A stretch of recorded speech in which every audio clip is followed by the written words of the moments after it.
हाँ जी, आपने भी किया से आज जाते ही करके आपका टेस्ट कर। ओके, तो मैं उसका रिज़ल्ट आपके साथ शेयर करूँगा, लेकिन पहले हम अपनी क्लास स्टार्ट कर लें।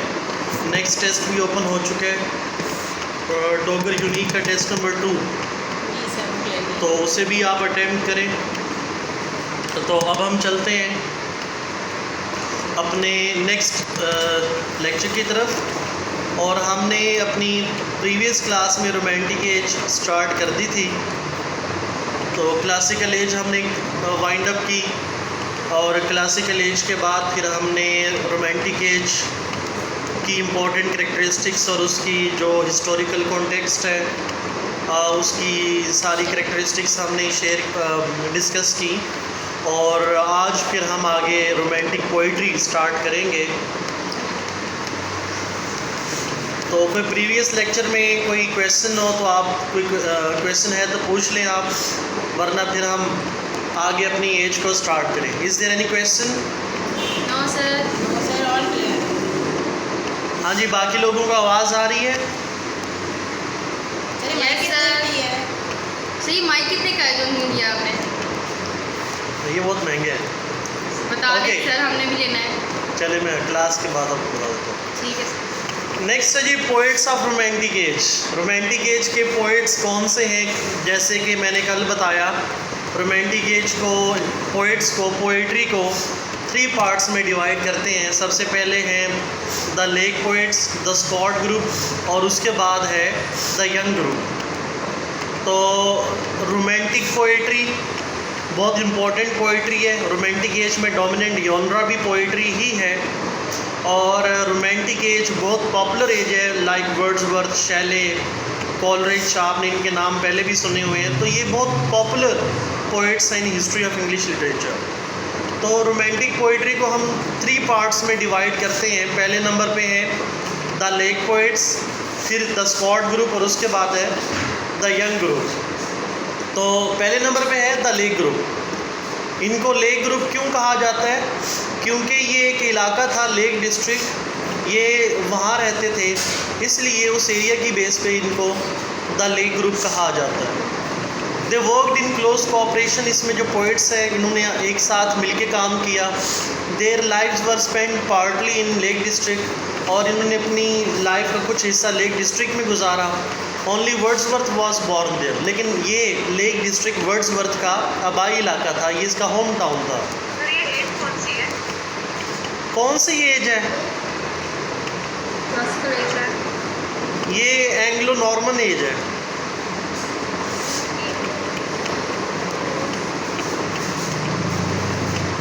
आवाज़ आ रही है? जी सर। जी सर आ रही है, लेकिन समटाइम दूर से आने लग जाती है। दूर से आती है? समटाइम जी सर। सम टाइम दूर से आती है। आप दूर हो जाती है, मुझे लगता है आप दूर हो जाती है। कोई बर्तन उठाने जाती होंगी, या कोई एक रोटी पकाने जाती होंगी, ऐसे ही है? ऐसे ही हाल चल रहा है आजकल तो। ऐसे ही है ना, तो फिर आवाज़ दूर से ही आनी है। सर आपकी भी ऐसी आ रही है। चले, बाकियों को भी ऐसी आ रही है। फाइका, जी सर। दूर से आवाज़ आ रही है? नहीं सर, लेकिन कभी कभी डबलिंग हो जाती है। अच्छा, ठीक आ रही है। ठीक आ रही है। कभी कभी डबलिंग, जी वैसे ठीक आ रही है, मतलब कभी कभी डबलिंग होती है। वो डबलिंग उस वक्त होती है जब किसी का माइक ऑन हो। सही है जी। मतलब सर मैं आपकी वजह से डबलिंग है। ऐसे है? अब ठीक है। अरे मैं आपकी वजह चले, से- अपने माइक अगर आप ऑफ रखेंगे फिर डबलिंग नहीं होगी। मेरे ख्याल में अगर किसी का माइक ऑन हो तो फिर डबलिंग होती है, आई थिंक सो। किसी के माइक में ज़्यादा आवाज़ चली जाती है ना, फिर दूर से आती है। अच्छा जी, तो ये रोमांटिक एज हम कर रहे थे। तो लेक ग्रुप को लेक ग्रुप इसलिए कहा जाता है क्योंकि यहाँ पे जो पोइट्स थे वो लेक डिस्ट्रिक्ट से बिलोंग करते थे, इसलिए इसको लेक ग्रुप कहा जाता है। 1 मिनट मुझे टाइम देंगे। पिछली slide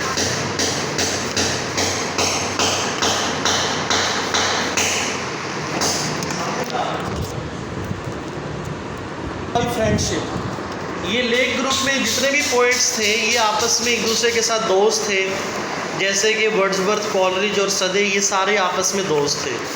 revolutionary ideas in youth, और ये पोइट्स जब अपने यूथ में थे तो बहुत ज़्यादा रेवोल्यूशनरी थे, क्योंकि जब ये जवान थे तो उस वक्त फ्रेंच रेवोल्यूशन था, और फ्रेंच रेवोल्यूशन की वजह से हर कोई होपफुल था, ऑप्टिमिस्टिक था कि सोसाइटी के अंदर अब कोई चेंज आएगा, तो इसलिए ये लोग बड़े रेवोल्यूशनरी थे।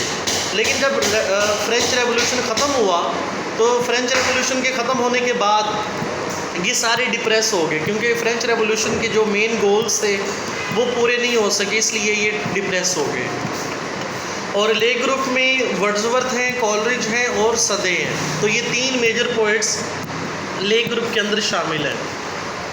वन बाई वन इनको डिस्कस करते हैं। सबसे पहले विलियम वर्ड्सवर्थ, 1770 टू 1850 ये इनकी लाइफ टाइम, इनका ये ड्यूरेशन है। The credit of originating the romantic movement goes to him, कि रोमांटिक मूवमेंट स्टार्ट करने का क्रेडिट वर्ड्सवर्थ को कहा जाता है, और कहा जाता है कि वर्ड्सवर्थ ने बड़े बड़े राइटर से टक्कर ली, क्लासिकल राइटर से टक्कर ली, और उनकी राइटिंग और उनके स्टाइल को अपोज किया, और एक नया इरा और एक नई एज स्टार्ट की जिसे रोमांटिसिज्म कहा जाता है। और इन्होंने अपने लिरिकल बैलेड्स में, प्रीफेस टू लिरिकल बैलेड्स में ये पोइट्री की definition the, the spontaneous overflow of powerful feeling, कि जो पोइट्री है वो कोई सोच समझ के नहीं की जाती, बल्कि जो आपकी पावरफुल फीलिंग्स हैं वो खुद ब खुद आपके सामने आती हैं और आप पोइट्री लिखने पे मजबूर हो जाते हैं। Wordsworth magnum opus is considered to be the Prelude, a semi autobiographical poem of his early years. ठीक है जी, इन्होंने एक पोएम लिखी थी, वैसे आपने द प्रील्यूड तो पढ़ी होगी, ये एक एपिक है रिटन बाय वर्ड्सवर्थ, और वर्ड्सवर्थ की मैग्नम ओपस जो है वो एक सेमी ऑटोबायोग्राफिकल पोएम जो उन्होंने अपने स्टार्ट की लाइफ के अंदर जब लिखी। It was posthumously titled and published, but before it was called the poem to Coleridge। तो पहले इसका नाम द प्रील्यूड था, मैग्नम ओपस था, बाद में था, लेकिन पहले इसका जो नाम था द पोएम टू कॉलरिज था। He was second among the 5 children born to John Wordsworth and Anne Cookson on 7 April 1770 in Lake District। ये टोटल वर्ड्सवर्थ 5 बहन भाई थे और इनका नंबर 2 था। इनके फादर का नाम जॉन वर्ड्सवर्थ और इनकी मदर का नाम एन कुकसन था, और ये 7 अप्रैल 1770 में लेक डिस्ट्रिक्ट में पैदा होते हैं। His sister Dorothy Wordsworth was also a poet and diarist. इनकी बहन डॉरोथी वो भी एक पोइटस थी और डायरी राइटर थी। इन 1795 ही मेट कॉलरिज, और इनकी दोस्ती होती है 1795 में कॉलरिज के साथ। And in 1798 Wordsworth and Coleridge together publish lyrical ballads, और फिर ये दोनों दोस्त मिल के 1798 में लिरिकल बैलेड्स पब्लिश करते हैं। उसके बाद आगे चले, in 1838 Wordsworth received an honorary doctorate in civil law. तो इनको PhD की डिग्री भी मिलती है सिविल लॉ के अंदर, ऑनरेरी डिग्री मिलती है, और 1838 में उनको ये डिग्री मिलती है। In 1842 he was awarded civil list pension of 300 pound a year, और फिर 1842 में इनको पेंशन भी मिलती है गवर्नमेंट की तरफ से 300 पाउंड एक साल के अंदर। After the death of Southey in 1843 he became poet laureate, और रॉबर्ट सदे पोइट लॉरिएट थे, और उनकी डेथ के बाद फिर वर्ड्सवर्थ को 1843 में पोइट लॉरिएट बनाया जाता है, और फिर वर्ड्सवर्थ अपनी डेथ तक 1850 तक पोइट लॉरिएट रहते हैं। He became the only poet laureate to write no official verses। ये वो वाहिद पोइट लॉरिएट थे जिन्होंने कोई मतलब सरकारी पोइट होने के नाते कोई सरकारी नज़म नहीं लिखी, तो ये इस तरह के पोइट लॉरिएट थे। His wife Mary Hodgson published his lengthy autobiographical poem The Prelude after his death in 1815. इनकी वाइफ मैरी हचिनसन ने इनकी जो लेंथी ऑटोबायोग्राफिकल पोएम है द प्रील्यूड इनकी डेथ के बाद उसे कंप्लीट करके पब्लिश करवाया। The prelude is also called growth of poets mind, ये इसका सेकंड टाइटल है कि प्रील्यूड का सेकंड टाइटल क्या है, ग्रोथ ऑफ पोइट्स माइंड इसे कहा जाता है। अच्छा, वर्ड्सवर्थ का करेक्टर बड़ा इंटरेस्टिंग है, नो डाउट ये बहुत बड़े पोइट थे, रेवोल्यूशनरी पोइट थे, फिर बाद में पोइट लॉरिएट भी बने और 1850 में इनकी डेथ हुई। लेकिन इन्होंने जो अपनी पोइट्री लिखी वो सिर्फ 1817 तक लिखी। 1817 के बाद फिर ये पोइट्री नहीं लिख सके, 1850 तक इन्होंने कोई पोइट्री नहीं लिखी। मतलब इनकी जो पोइटिक एबिलिटी थी वो ख़त्म हो गई और ये बाद में कोई ख़ास पोइट्री नहीं लिख पाए। Matthew Arnold referred Wordsworth as he is not fully recognized at home, he is not recognized at all abroad, yet I firmly believe that the poetical poem of Wordsworth is, after that of Shakespeare and Milton, undoubtedly most considerable in our language. Matthew Arnold जो कि classical हैं और वो अमूमन Romantics की तारीफ़ नहीं करते, तो इस अपनी लाइंस में वो वर्ड्सवर्थ को प्रेज़ कर रहे हैं और कह रही हैं कि वर्ड्सवर्थ जो है वो शेक्सपियर मिल्टन के बाद एक बहुत बड़े पोइट हैं इंग्लिश लैंग्वेज के अंदर। John Keats called him egoistic sublime, ये इनको टाइटल दिया गया जॉन कीट्स ने इगोइस्टिक सबलाइन का। Shelley criticised Wordsworth simple and dull, और शैले जो कि इनके बाद में आने वाले रोमांटिक पोइट हैं और इनको क्रिटिसाइज़ कर रहे हैं कि इनका जो स्टाइल है वो बहुत ही सिंपल और बहुत ही डल है और वो इनकी पोइट्री से सेटिस्फाइड नहीं है। आगे इनका वर्क देखते हैं, वर्ड्सवर्थ ने कौन सा वर्क लिखा। इन्होंने सोनेट्स लिखी, ओड्स लिखी, पोएम्स लिखी, एपिक्स लिखी, तो हर तरह की जॉनरा के अंदर इन्होंने पोएम्स लिखी। सोनेट्स की बात करें तो इनकी इम्पॉर्टेंट जो सोनेट्स हैं, to Milton, Westminster Bridge, the world is too much with us, ये इनकी इम्पॉर्टेंट सोनेट्स हैं। इसके अलावा बहुत सारी और भी हैं, मतलब इन्होंने सबसे ज़्यादा सोनेट्स लिखी हैं इंग्लिश लिटरेचर के अंदर। ओड्स लिखी हैं, ode to duty, ode on the intimations of immortality, poems लिखी हैं। सॉरी, क्या कह रहे हैं आप? हाँ जी, ओड किसे कहते हैं? ओड किसे कहते हैं जी, कोई बताएगा? हाँ जी, ओड किसे कहते हैं? ओड बिल्कुल शॉर्ट लिरिक्स को कहते हैं, सॉर्ट ऑफ सॉन्ग्स ये होता है। ओड जो है एक तरह का गीत होता है जो किसी ऑब्जेक्ट के लिए गाया जाता है, बनाया जाता है। हाँ जी, तो ये एक तरह की जो है ना, आप कहेंगे म्यूज़िकल और एक सॉन्ग टाइप पोएम को हम ओड कहते हैं। Ode to duty, ode on the intimations of immortality, इनकी इंपॉर्टेंट ओड्स है। पोएम्स देखें तो इनकी पोएम्स में रेजोल्यूशन है, मतलब ओड के अंदर सिंगिंग एबिलिटी आप कह सकते हैं कि उसको they are meant for singing sometimes.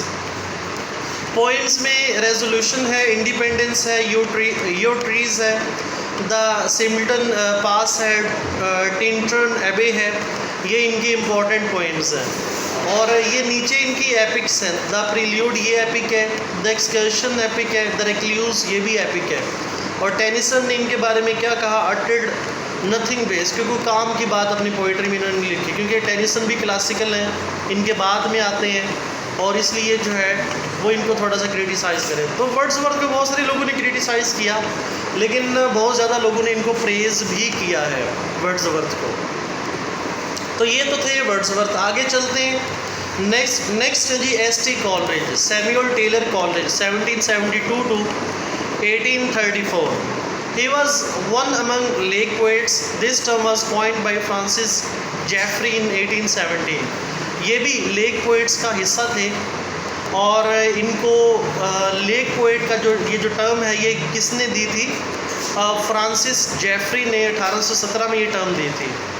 Coleridge coined the term willing suspension of disbelief.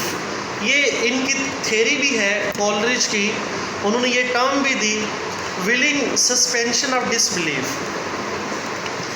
ठीक है, तो ये अक्सर इंटरव्यू में पूछा भी जाता है कि विलिंग सस्पेंशन ऑफ डिसबिलीफ क्या होता है। तो ये आप लोग इस पे सर्च करेंगे, इस पे पूरे आर्टिकल्स हैं कॉलरिज के हवाले से, तो इनको आपने पढ़ना है और इसका आंसर लाजमी आपने ढूंढना है, विलिंग सस्पेंशन ऑफ डिसबिलीफ क्या होता है। The term psycho somatic was coined by Coleridge. Coleridge जो है बहुत जीनियस पर्सन थे और कहा जाता है, बहुत सारे लोग कहते हैं कि वर्ड्सवर्थ से भी बड़े जीनियस पर्सन थे, और इन्होंने ये एक और टर्म जो है वो कॉइन की, साइको सोमैटिक, ये भी that is also by Coleridge. Coleridge is also referred as a high priest of romanticism. Romanticism का हाई प्रीस्ट भी इनको कहा जाता है। Wordsworth deals with naturalism, Coleridge deals with super naturalism. तो वर्ड्सवर्थ की एबिलिटी नेचुरलिज्म है और कॉलरिज की एबिलिटी जो है वो सुपर नेचुरलिज्म है। मतलब क्या है कि वर्ड्सवर्थ अपनी पोइम्स में, अपनी पोइट्री में नेचुरलिज्म को बहुत ज़्यादा हाईलाइट करते हैं, लेकिन जो कॉलरिज है वो सुपर नेचुरल एलिमेंट्स की बहुत ज़्यादा बात करते हैं। मतलब जिन, भूत और इस तरह की जो रूहें हैं उनकी अपनी पोइट्री के अंदर उनकी बात करते हैं। अगर आपने राइम ऑफ एंशिएंट मैरिनर पढ़ी है तो उसके अंदर भी हमें सुपर नेचुरल एलिमेंट्स नज़र आते हैं, कुबला खान के अंदर भी नज़र आते हैं। कुबला खान पहले ही came under the spell of French revolution. ये भी फ्रेंच रेवोल्यूशन के स्पेल के अंडर थे, बड़े ऑप्टिमिस्टिक थे उसके हवाले से। Man of gigantic genius but lack of will power and addiction to opium. और जैसे कि मैंने अभी बताया कि ये इनकी जीनियस वर्ड्सवर्थ से भी ज़्यादा थी, लेकिन इनका एक जो ड्रॉबैक वो ये था कि इनके अंदर विल पावर नहीं थी, काम करने की एबिलिटी नहीं थी, और ये नशा करते थे ओपियम का, जिसकी वजह से ये कुछ भी नहीं कर पाते थे। ओपियम क्या होता है? गांजा। वो नेट से सर्च करके फिर आप बताएंगे क्या होता है। Hashish. According to T.S. Eliot, perhaps the greatest of English critics and in a sense that lost। और T.S. Eliot इनको प्रेस कर रहे हैं क्योंकि कॉलरिज जो है ये पोएट के साथ साथ क्रिटिक भी हैं, और एस.टी. कॉलरिज भी T.S. Eliot भी एक क्रिटिक भी हैं। तो T.S. Eliot कहते हैं कि ये इंग्लिश लैंग्वेज के बहुत बड़े क्रिटिक हैं और एक तरह के ये आखिरी बड़े क्रिटिक भी हैं। इनका वर्क देखें तो इसमें रिलीजियस म्यूजिंग्स है, डेंटिंग ऑफ नेशंस है, ओड टू डिपार्टिंग ईयर है, फ्रेंच एंड रोड, और इसके अलावा द एंशिएंट मैरिनर है, फ्रॉस्ट। जी, under the spell of French revolution क्या होता है? हाँ जी, क्या होता है अंडर द स्पेल? मतलब उससे मुतासिर हुए, फ्रेंच रेवोल्यूशन से बहुत ज़्यादा मुतासिर हुए। किस चीज़ के शहर में आए? हाँ, उसके शहर के अंदर जो है वो आए, फ्रेंच रेवोल्यूशन के शहर में आए। Frost at midnight, Christabel, Kubla Khan, love, the dark lady, youth and age, dejection and ode, ये इनका पोएटिक वर्क है। और इनका एक क्रिटिकल वर्क भी है, बायोग्राफिया लिटरेरिया, ये 1817 में इन्होंने लिखा और ये क्रिटिकल वर्क कहलाता है इनका। आगे चले तो लेक ग्रुप के अंदर जो तीसरे पोइट हैं वो हैं रॉबर्ट सदे।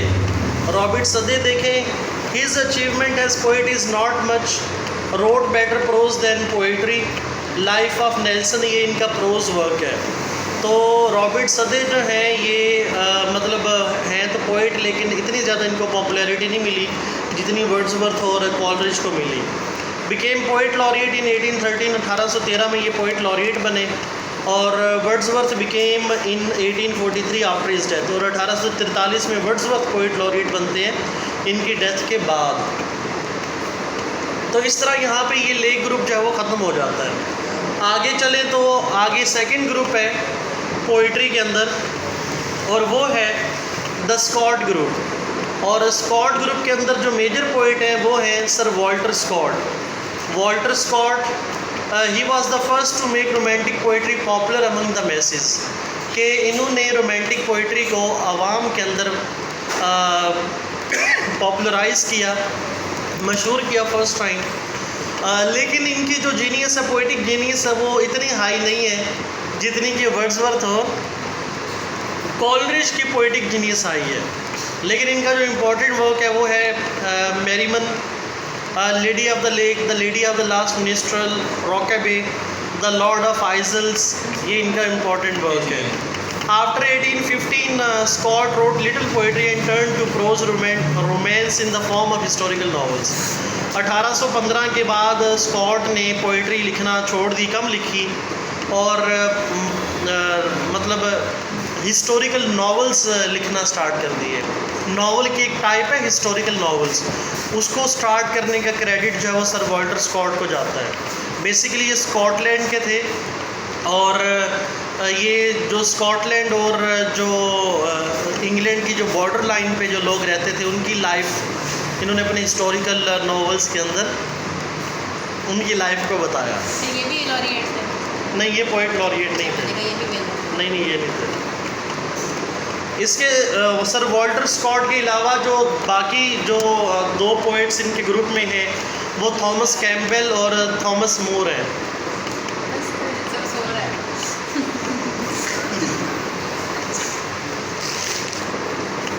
तो थॉमस कैम्पबेल और थॉमस मूर ये बहुत माइनर से पोइट हैं, इनकी इतनी ज़्यादा पोइट्री के अंदर कंट्रीब्यूशन मौजूद नहीं है। आगे चलें तो थर्ड ग्रुप आ गया जी, third romantic poets, third group of romantic poets, and उसको हम कहते हैं young group. Second flowering of English romanticism इनको कहा जाता है। फर्स्ट फ्लावरिंग जो है वो ले ग्रुप है, और second flowering of English romanticism ये यंग ग्रुप है। दे वर चाइल्ड ऑफ रेवोल्यूशन और दे वर लेस नेशनल। जब फ्रेंच रेवोल्यूशन ख़त्म हो रहा था तो उस वक़्त ये पैदा हुए, और उस वक़्त की जो डिप्रेसिंग सूरत हाल थी ये इन्होंने विटनेस की अपने सामने, और ये इतने ज़्यादा नेशनल नहीं थे।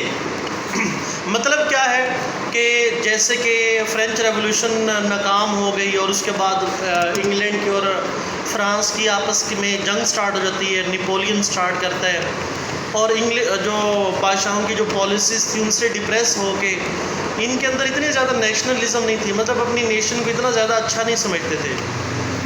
They were against the historic and social traditions of England.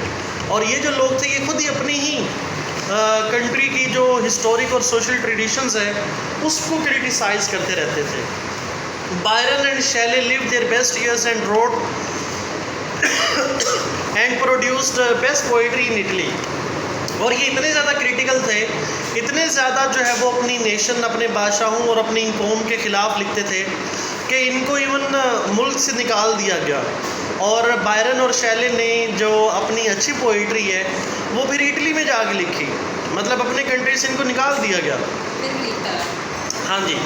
Keats was interested in Greek mythology than in the life around him. और जो इस ग्रुप में जो तीसरे पोइट थे कीट्स, अब वो फिर नेशनल इश्यूज़ में इंटरेस्ट नहीं लेते थे, वो ज़्यादातर ग्रीक माइथोलॉजी में बिजी रहते थे, उसको लिखते थे। मतलब अपनी नेशनलिज्म को बिल्कुल इन्होंने इग्नोर किया। और इनको यंग ग्रुप इसलिए कहा जाता है बिकॉज दे डाइड यंग। इनकी जवानी में ही सबकी डेथ हो गई, जैसे कि बायरन 36 ईयर्स की एज में उनकी डेथ हुई। तो ये तो अच्छा बना देगा, 36 सही है मेरे जितना होगा। शैले 30 और मेरे और असलान जितना होगा। और जो शैले है वो 30 ईयर्स की एज में उसकी डेथ हुई, ये आप जितना होगा। और नहीं बड़ा है। एंड कीट्स 25 और 26, सादिया जितना होगा। अल्लाह का खौफ कर दे कोई सर। तो इनकी जो है वो जवानी में डेथ होती है, इसलिए इनको यंग ग्रुप में इंक्लूड किया जाता है। नहीं, ये नशा नहीं करता। सर कीट्स नहीं करता था? कीट्स को वैसे ट्यूबरक्लोसिस था, बीमारी थी जी। आज आपके पास आ गई क्लास में लगी। हाँ जी, ये 3 स्टूडेंट्स मेरे पास बैठे हुए हैं 3 तो नहीं 4 है। सर 4 है जी। चौथे का नहीं बता रहे आप। चलिए आइए, हम भी आएंगे। आप भी आ जाओ, ये 4-5 आपकी आवाज़ का मसला तो हल होगा। देखो सब रहने दे, हम नहीं आ रहे। नहीं आज सर आपके नए स्टूडेंट ने तो माइक ला के दी है, हमें पता है। सर न्यू जो आए हैं 2-3 स्टूडेंट्स और उन्होंने तो माइक ला कर दिया आपको न्यू। है ना सर? सर हाँ, कितने ऐसे। तो बताया, मैंने भी लेना यूट्यूब के लिए। हाँ जी, आप क्या कह रही हैं? या आप बोल रही हैं, वो बोल रहे हैं, समझ नहीं आ रही आवाज़। चलें कोई बात नहीं, नहीं समझ आई। म्यूट हो जाओगे। आगे चलें जी। तो नेक्स्ट हमारे अब यंग ग्रुप के अंदर जो फर्स्ट पोइट है जिनको हम डिटेल से पढ़ेंगे वो है lord George Gordon Byron. Lord Byron भी इनको कहा जाता है। Byron was the most popular of all romantic poets. Romantic age के अंदर जो सबसे ज़्यादा रोमांटिक पोइट जो पॉपुलर थे वो लॉर्ड बायरन थे। मतलब वर्ड्सवर्थ को भी इतनी पॉपुलैरिटी उस टाइम पे नहीं मिली जितनी लॉर्ड बायरन को उस टाइम पे मिली। वर्ड्सवर्थ को फिर बाद में जो रोमांटिक जो क्रिटिक थे, क्रिटिक ने जब एनालाइज किया तो वर्ड्सवर्थ को बड़ा पोइट कंसिडर किया। Now low position in the hierarchy of romantic poets. लेकिन अब इस वक्त बायरन को इतना बड़ा पोइट कंसिडर नहीं किया जाता। शोड रिगार्ड फॉर 26 ईयर की एज में कोई इतनी अचीवमेंट कैसे हासिल कर सकता है? जैसे अब जैसे ये सारे पोइट जल्दी बनते थे। हाँ जी, चैट जीपीटी यूज़ करता हो। तो वो हमारे जैसे थोड़ी थे, आप जैसे थोड़ी थे। नहीं अच्छी ऊपर इतनी छोटी। वो हमारे जैसे तो नहीं थे, वो जीनियस लोग थे। नहीं मतलब आपको सोचे 26 ईयर की एज में मतलब मास्टर कंप्लीट करता है उसके बाद जाके पंगोड़े में क्यों नहीं होता होता? मैं ऐसा क्यों सोचूं? मैं तो अच्छा सोचूंगा। तो मैं तो ये सोचूंगा बंदा कर सकता है। अब अलेक्जेंडर पोप 21 साल की उम्र में ऐसे ऑन मैन लिख रहे हैं, तो वो तो 21 साल की उम्र में लिख रहे तो हैं। कासिम नहीं था, कासिम उसने 17 साल की उम्र ठीक है, अलेक्जेंडर पोप जो है वो तो इससे भी छोटी साल उम्र में लिख रहे हैं। नेशनलाइज भी नहीं लिखकर भी नहीं हुआ। तो आपने कोई 25 साल 21 साल की उम्र में कोई चीज़ लिखी है आज तक? ये सब टेस्ट व्हाट्सएप पर मैसेज। हाँ, तो वो हर बंदा जो है ना वो हमारी तरह नहीं होता। जीनियस लोग भी दुनिया में हैं जिनके नाम, उनके नाम ऐसे ही तो नहीं चल रहे आजकल। सर जी जो जीनियस है वो जल्दी टूट गया। जीनियस वो कह रहे कि जीनियस था इसलिए जल्दी उसकी डेथ हो गई है। हमारे जैसे लोग जो है ना वो ज़्यादा लंबा रहते हैं। आसान नहीं थी उसकी जो है मेरे लिए ना स्ट्रेस नहीं पड़ता। किसी काम की वजह से हुई है। कौन सा गम था उसे? जल्दी कौन हो गया था? कौन सा गम था उसे? है हम लोगों से ज़्यादा था। उसे भी यही ऑफर है उससे फैनी का गम था। हाँ, एक बात तो आपकी ठीक है, बंदा को गम हो तो फिर ही जल्दी जाता है। यस हम स्ट्रेस नहीं पड़ने देते। क्या करना स्ट्रेस लेके से? सही है। आपके भी गम है? ओए होए। फातिहा सर पढ़ लेते एक आधी किताब छपवा दे। आपके भी गम है? राइटिंग होनी चाहिए।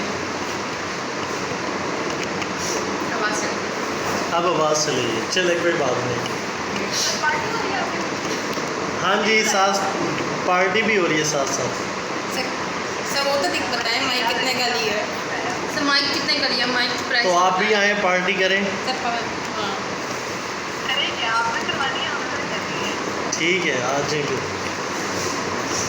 ओके जी, आगे चलें जी। Showed regard for poets of classical age. ये बड़ी इंपॉर्टेंट बात है कि लॉर्ड बायरन जो है वो रोमांटिक पोइट है, रोमांटिक एज में रहते हैं, लेकिन इनकी पोइट्री क्लासिकल है। मतलब he is also known as romantic paradox. मतलब अपनी ही एज के ख़िलाफ़ उसके कवानीन, उसकी ट्रेडिशंस के उल्ट लिख रहे हैं। ही रिडिक्यूल्ड हिज ओन कंटेम्प्रेरीज। और अपने ही जो दोस्त थे, अपने टाइम के जो पोइट थे, उनके मतलब उनको ह्यूमिलिएट किया, क्रिटिसाइज़ किया अपनी पोइट्री के अंदर। Artistically imperfect. अच्छा, इनका ड्रॉबैक ये है कि ये आर्टिस्टिकली इम्परफेक्ट थे। मतलब कि इनका जो पोइटिक स्टाइल था वो बड़ा केयरलेस स्टाइल था। जैसे नीचे लिखा हुआ है, स्लिप स्टूडेंट केयरलेस स्टाइल। मतलब एक दफ़ा पोइम लिखने के बाद दोबारा नहीं पढ़ते थे कि कहीं दोबारा मैं पढ़ के गलतियाँ ना ठीक कर लूँ।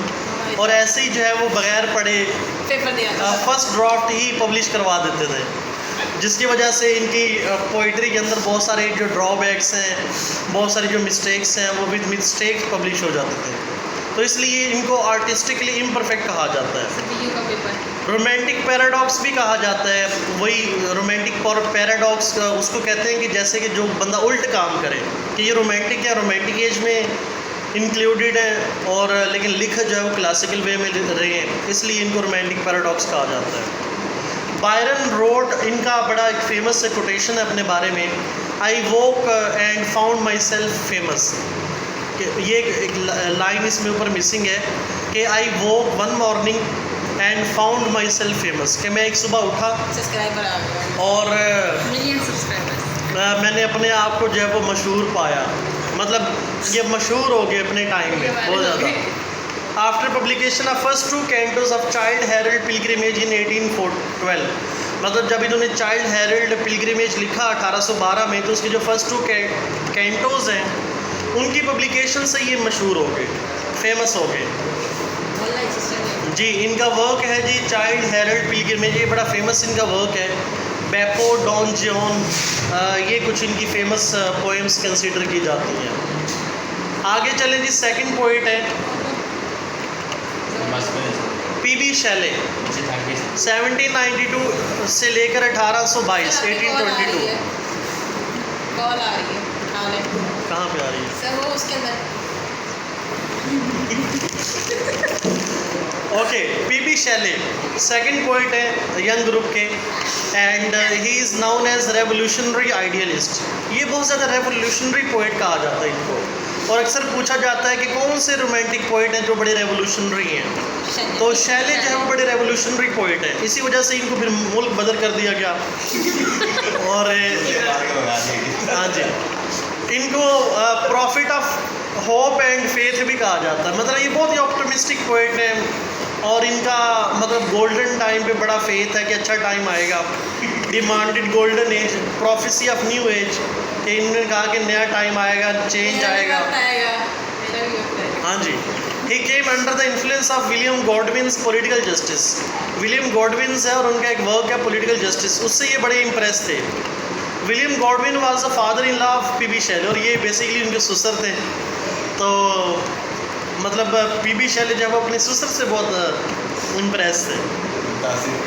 Shelley's theory of economics and morality has a profound influence on Karl Marx, Leo Tolstoy and Mahatma Gandhi. ये बड़े बड़े नाम हैं। कार्ल मार्क्स का आपने नाम सुना हो, जो मार्क्सिज्म की थेरी दी। लियो टॉल्स्टॉय बहुत बड़े नॉवलिस्ट हैं, और महात्मा गांधी बहुत बड़े जो है वो फ़िलासफ़र हैं। तो ये तीनों जो लोग हैं ये शैले की थेरी ऑफ इकोनॉमिक्स और मोरालिटी से बहुत ज़्यादा इम्प्रेस थे।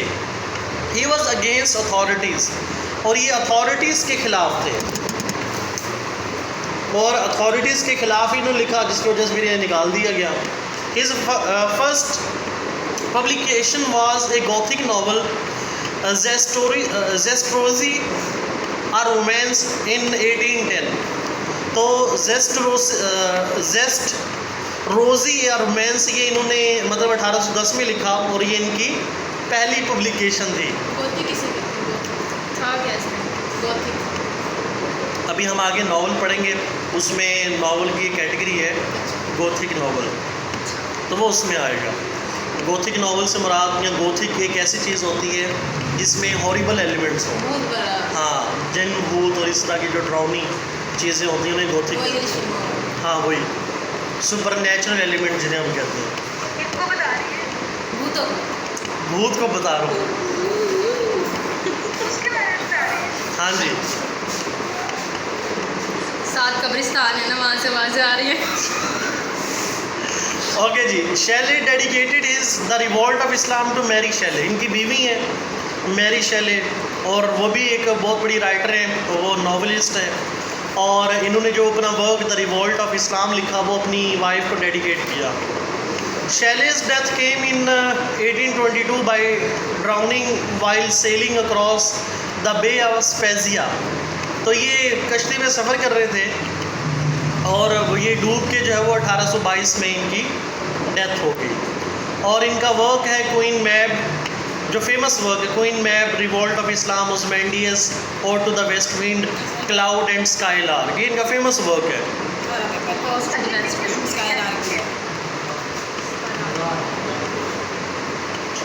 जी क्या पूछ रहे हैं?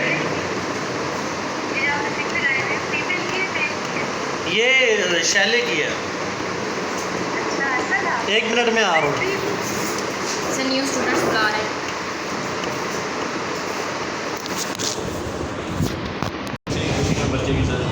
चले, सर, इसका रिपोर्ट ऑफ इस्लाम क्या है? ये पोएम है, रिवॉल्ट ऑफ इस्लाम पोएम है नाम पर है? जी। ये रिलीजियस पोएम है? नहीं, रिलीजियस पोएम नहीं है। और इसमें कोई इस्लाम के हवाले से भी कोई बात नहीं है, बस इसका नाम रिवॉल्ट ऑफ इस्लाम है।